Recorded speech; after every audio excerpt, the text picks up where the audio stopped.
हजरत अब्दुल्ला मुजनी हुजूर के गुलाम थे, कबीला मुजन के रहने वाले। वालिद फौत हो गए, चचा ने पाला था, इस्लाम कबूल कर लिया। चचा इस्लाम का बड़ा दुश्मन है, हुजूर का नाम आए तो जलाल करता है, हसद और बुगज में जल जाता है, बड़ी इस्लाम के साथ दुश्मनी और इनाद रखता है। हजरत अब्दुल्ला कहते हैं पहले तो मैं इश्क रिसालत को दबाता रहा, फिर ये चिंगारी शोला बन गई, फिर के ये हल्का सा जज्बा समुंदर और सहरा का रूप धार गया। फरमाते हैं माँ थी और मैं था, मैं गया जाके चचा से कहा मैं नहीं रह सकता। कहाँ जाएगा?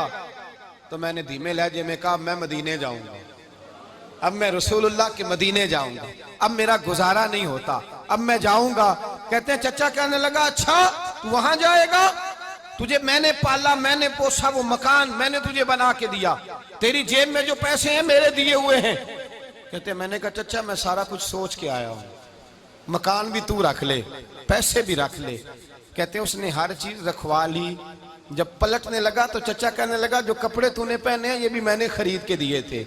हजरत अब्दुल्ला फरमाते हैं मैंने वो कपड़े भी उतार के दिए। बरहना हालत में मैं माँ के पास गया और मैंने कहा अम्मा मैं पहले भी तो नंगा पैदा हुआ था, तूने ही कपड़े पहनाए थे, मेरा फिर बदन नंगा हो गया है, कपड़े दे दे।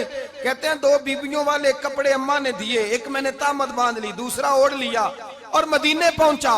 कहते हैं जब मैं ठंडी रात मदीने पहुंचा तो काले रंग के हबशी गुलाम हजरत बिलाल दूध का प्याला लिए खड़े थे, हाथ में खजूरें थी, कंबल था।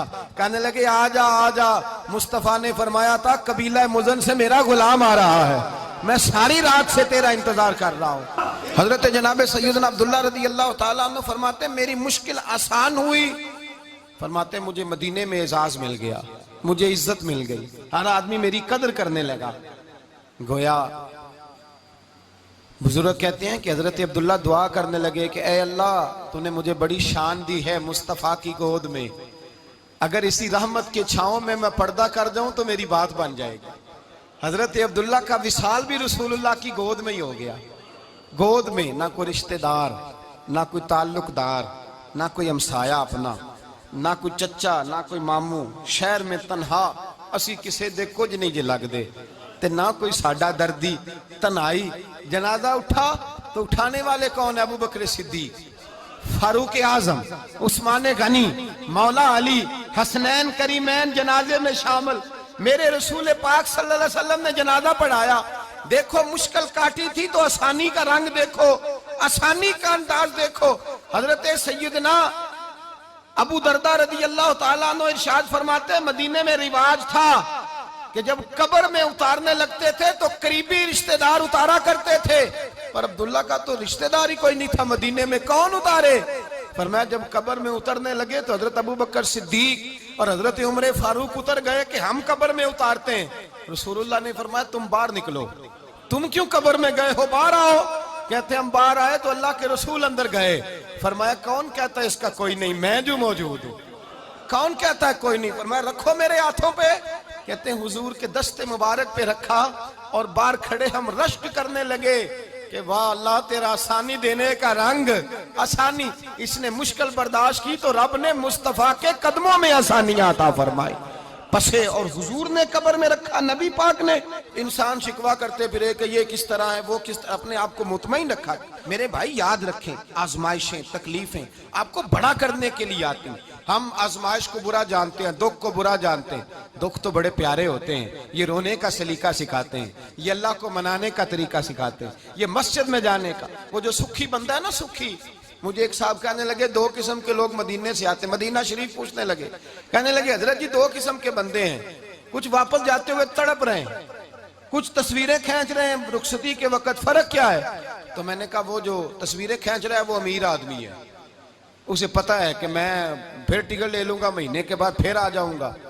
और ये मदीना छोड़ते हुए तड़प रहा है, ये कोई गरीब है, ये कह रहा है पता नहीं दोबारा मौका मिले कि ना मिले, ये दुखी है। ये आजमाइश में दुखी सुखी बंदा तो मक्के जाके नहीं रोता, वहां भी खड़ा है, डट के खड़ा। दुखी कोई नहीं तो रोए कैसे?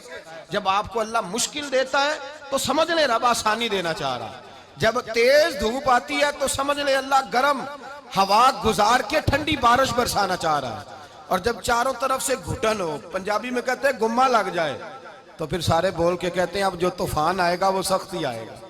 इसलिए कि घुटन जितनी ज्यादा होती है फिर फजल भी उतना। जिन लोगों ने तकलीफें ज्यादा सही थी रब ने इज्जतें भी ज्यादा ही अता फरमाई। जिन लोगों ने तकलीफें ज्यादा सही ना उन्हें अल्लाह ने दर्जा भी। हजरत बिलाल हबशी ने बड़ी तकलीफ सही, मारा करता था मैया, बड़ा मारते थे, इतना मारते थे कि मोटे, आपने कभी देखे हैं देहातों में मोटे मोटे मोटे मोटे पाए होते थे चारपाइयों के, मोटे मोटे मोटे मोटे बांध की चारपाइयां और बड़ी चारपाइयां काफर बिछा के बैठ जाते और हजरत बिलाल हबशी के पैर उनके नीचे रख देते, हाथ उनके नीचे रख देते, आग लोहा गर्म करके उसके ऊपर नंगे बदन लिटा देते। मक्के ने बड़ी आजमाइशें देखी, फिर उसी मक्के ने मदीने ने अजीब रंग देखा कि मेरे नबी मिराज से वापस आए और हुजूर ने अजमत दी। फरमाया बिलाल यार तेरा बड़ा मकाम है, तू मदीने में चल रहा था और मैं जन्नत में तेरे कदमों की आवाज सुन रहा था।